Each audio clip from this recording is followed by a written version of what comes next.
सोचो, नारुतो और सास्के को बचपन से फाइट नहीं फिलॉसफी सिखाने वाला गुरु मिलता। खुद sage of six paths Hagoromo Otsuki, same master different मंजिल। नारुतो कुरामा से दोस्ती करता, सास्के इमोशंस को वेपन बना लेता। तो इस वीडियो में ये पॉसिबिलिटी क्या होता अगर हागोरोमो नारुतो और सास्के को पालता। हागोरोमो ओत्सुकी ने कभी जुबी यानी 10 टेल्स को हराकर उसके चाक्रा को 9 टेल्ड बीस्ट में बांट दिया था और फिर उसने शांति के सपने के साथ दुनिया छोड़ दी। कई सालों बाद ग्रेट निंजा वॉर के दौरान उसने नारुतो और सास्के को स्पिरिचुअल तरीके से मदद की। फिर अचानक कुछ बदला, जैसे किसी ने हिस्ट्री की लाइन को खींचकर साइड से जोड़ दिया हो। हागोरोमो की सोल एक जवान बॉडी के साथ फिर से फिजिकल वर्ल्ड में आ गई। उसे न समय का पता था न जगह का, सिर्फ इतना कि वो जिंदा जैसा महसूस कर रहा था। वो धरती पर चलता रहा, जंगल, छोटे रास्ते, हवा, मिट्टी की स्मेल, सब कुछ एक्सप्लोर करते हुए। कुछ दिन बाद उसे 2 ट्रैवलर्स मिले। उनसे बात करके समझ आया कि ये लैंड ऑफ फायर है और आगे कोनोहा यानी village hidden in the leaves है। साथ ही पता चला कि उचिहा क्लैन मैसेकर हो चुका है।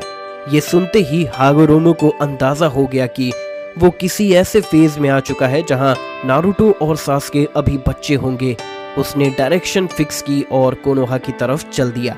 गांव की बाउंड्री पर पहुंचते ही उसकी चाक्रा वेव इतनी डिस्टिंक्ट थी कि गेट पर कोई रोकने की हिम्मत नहीं कर सका। शिनोबीज फील कर रहे थे कि ये कुछ अलग है, डेंजर नहीं पर अननोन तो है। वो डायरेक्ट होकागे ऑफिस तक पहुंचा। वहां 3rd होकागे हिरुज़न सारुटोबी से मिला। सीधा अपनी आइडेंटिटी बताई, सेज ऑफ द सिक्स पास। हिरुज़न हैरान हुआ पर उसने सिचुएशन को कामली लिया। हिरुज़न ने टेस्ट की कोई जरूरत नहीं समझी। इंट्यूएशन और एक्सपीरियंस ने बोला कि ये आदमी झूठ नहीं बोल रहा। उसने हागोरोमो को विलेज में रहने की परमिशन दे दी, बस इतना कि वो लो प्रोफाइल रखे और अननेसेसरी इंटरफेरेंस ना करे। हागोरोमो ने एग्री किया। थोड़े ही दिनों में हागोरोमो को 2 चेहरे दिखे जो फ्यूचर को डिफाइन करने वाले थे। विलेज के आउटस्कर्ट्स पर नारुतो उज़ुमाकी, तन्हा, एनर्जेटिक और जिसके अंदर एक्सेप्टेंस की भूख है। दूसरी तरफ रिवर बैंक पर सास्के उचिहा, साइलेंट, हैवी लॉस और एंगर के मिक्स के साथ। हागोरोमो ने दोनों को डिस्टेंस से ऑब्जर्व किया, फिर खुद अप्रोच किया। उसने कोई बड़ा प्रॉमिस नहीं किया, बस मेंटरशिप ऑफर की। डिसिप्लिन, चाक्रा अंडरस्टैंडिंग और अपनी गलतियों से बचने का सीधा रास्ता। उसने दोनों को अपनी बेटों की तरह ट्रीट किया, पर बिना कंपैरिजन के। ना इंद्रा अशुरा की कहानी थोपी, ना रीइंकार्नेशन का प्रेशर, बस ट्रेनिंग, रूटीन और ट्रस्ट। हागोरोमो का सबसे पहला फोकस नारुतो और कुरामा के बीच की मिसअंडरस्टैंडिंग तोड़ना था। डायरेक्ट कन्फ्रंटेशन के बजाय उसने नारुतो को अपनी इमोशन को नेम देना, ब्रीदिंग और चाक्रा फ्लो को सुनना सिखाया। कुरामा को भी उसने सीधे साधे तरीके से एड्रेस किया। धीरे धीरे डिस्ट्रस्ट कम होने लगा। नारुतो ने कुरामा के चाक्रा को फ्रेंड जैसा ट्रीट करना शुरू किया। अर्ली एज में ही उसके पास स्टेबल कुरामा मोड की बेसिक एक्सेस आ गई। ओवर यूज नहीं, बस कंट्रोल्ड बर्स्ट। इससे नारुतो की फिजिकल एबिलिटी, परसेप्शन और रिकवरी सिग्निफिकेंटली इंप्रूव हो गई। सब क्वाइटली हुआ, बिना शो के। सास्के के साथ हागोरोमो का काम अलग था। उसका गोल था कि हेट्रेड एक्शन का ड्राइवर न बने। ट्रेनिंग प्लेन और रिपीटेटिव थी।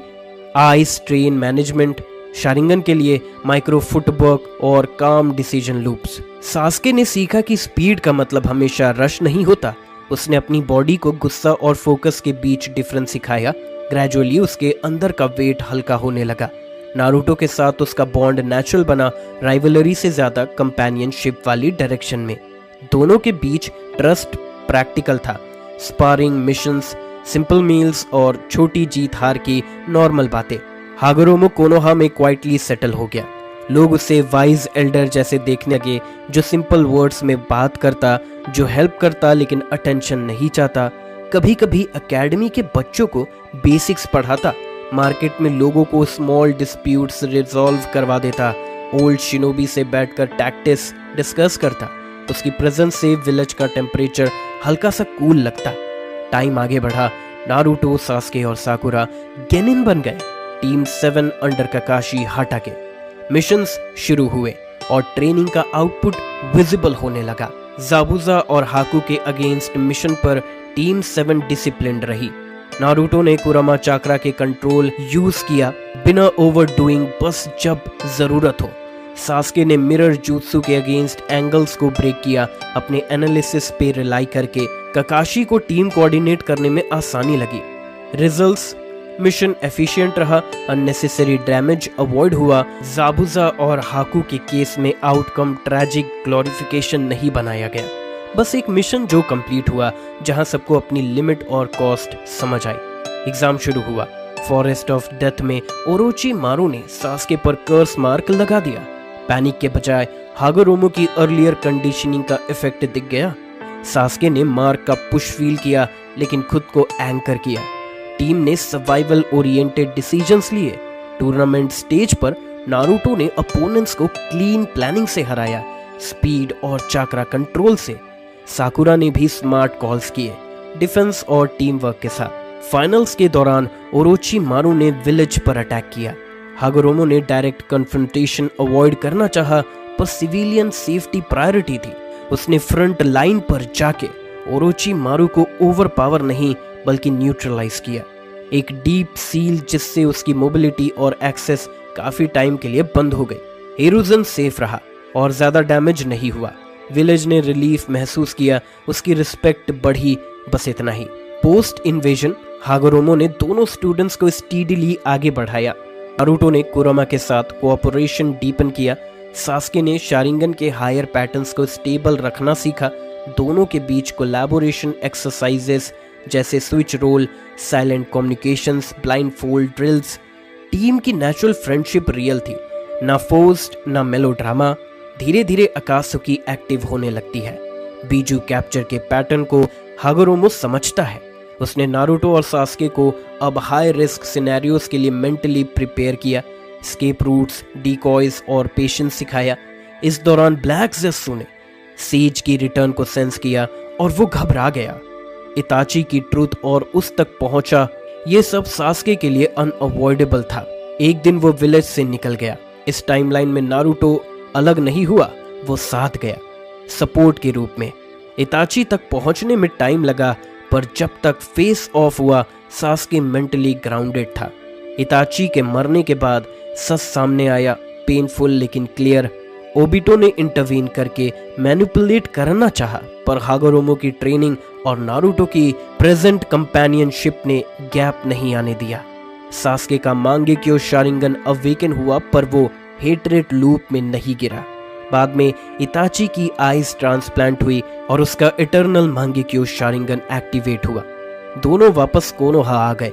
ना ज्यादा ड्रामा हुआ, बस एक सीधा डिसीजन, विलेज के साथ रहना और काम करना। पेन ने कोनोहा पर अटैक किया। इस बार विलेज बेटर प्रिपेयर्ड था। हागोरोमो और टीम 7 ने मल्टी लेयर्ड रिस्पॉन्स दिया। सिविलियंस को सिक्योर की टारगेट्स प्रोटेक्ट और पेन बॉडीज को सिस्टमैटिकली आइसोलेट करना।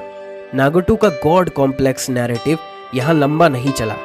रिनेगान की असली यूटिलिटी पर सिंपल पर्सपेक्टिव दिया गया। बैटल के बाद कन्वर्सेशन और रिफ्लेक्शन से नागोटो शिफ्ट हुआ। एक्सट्रीम से निकलकर एक न्यूट्रल लाइन पर कोनोहा रिकवर हुआ। हागोरोमो को लगा कि अब दोनों रेडी हैं। उसने नारुतो की 6 पास सेंजुत्सु का एक्सेस और सास्के को रेनेगान अवेकन कराया, बिना सेरेमनी, बिना फ्लैशी प्रोफेसी के। ये बस एक कैपेबिलिटी हैंडओवर था। इस रिस्पॉन्सिबिलिटी के साथ की याद रखना, पावर का गोल सिंप्लीफाई करना है, कॉम्प्लिकेट नहीं।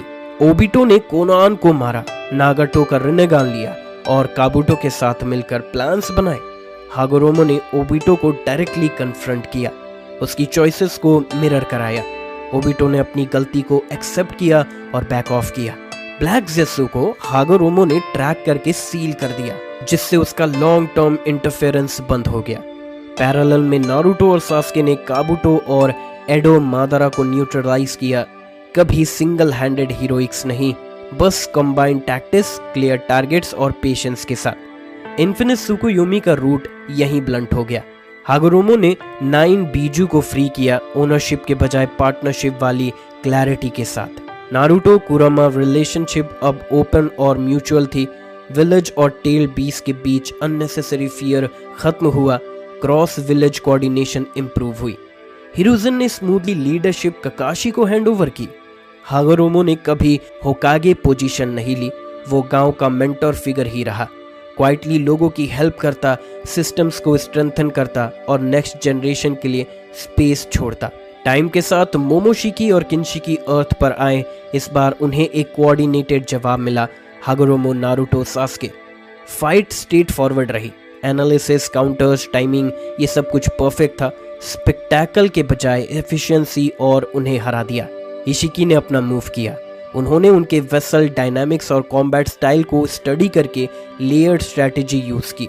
नारुतो सास्के ने एंगेज किया। हागोरोमो का containment and cut off plan हुआ। फाइट टफ थी पर क्लीन था। इशिकी खत्म हुआ और केस क्लोज्ड। वर्ल्ड ने फाइनली एक लॉन्ग पीस फेज एक्सेप्ट किया। विलेजेस के बीच ट्रस्ट इंप्रूव हुआ। बीजू इंडिपेंडेंट लेकिन फ्रेंडली थे। टीम 7 मैच्योर हो चुकी थी, अलग रोल्स पर अलाइंड इंटेंट थे। हागोरोमो ने अपनी प्रेजेंस लो रखी, गायब नहीं हुआ, बस बैकग्राउंड में कहीं छुप गया। कभी एकेडमी कोर्टयार्ड से गुजरता, कभी ट्रेनिंग फील्ड्स पर नजर डालता, कभी मार्केट में सिंपल चाय पीता। उसके लिए विक्ट्री का मतलब सिर्फ ये था कि लोग अपना रूटीन शांति से जी सके। नारुतो और सास्के के बीच बॉन्ड नेचुरल रहा, ना ओवर राइवलरी ना फेक ब्रोमांस, बस वो दोनों एंड ऑफ द डे पर एक ही होराइजन देखते हैं। ये टाइमलाइन फ्लैशी लेजेंड्स नहीं बनाती, बस सही डिसीजंस, स्टीडी ट्रेनिंग और टाइमली रीस्ट्रेन के साथ हिस्ट्री को सीधे लाइन पर चला देती है। हागोरोमो किसी थ्रोन पर नहीं, बल्कि फुटपाथ की शाम की हवा में याद रहता है। एक गाइड जिसने नैरेटिव को हैवी बनाए बिना स्टेबल बनाया। नारुतो और सास्के अपनी पावर्स के साथ रिस्पॉन्सिबल रहे और दुनिया ने एक सिंपल सी चीज सीखी, जब ट्रस्ट और कंट्रोल साथ हो तब बड़े प्रॉब्लम्स भी शांति से सॉल्व हो जाते हैं।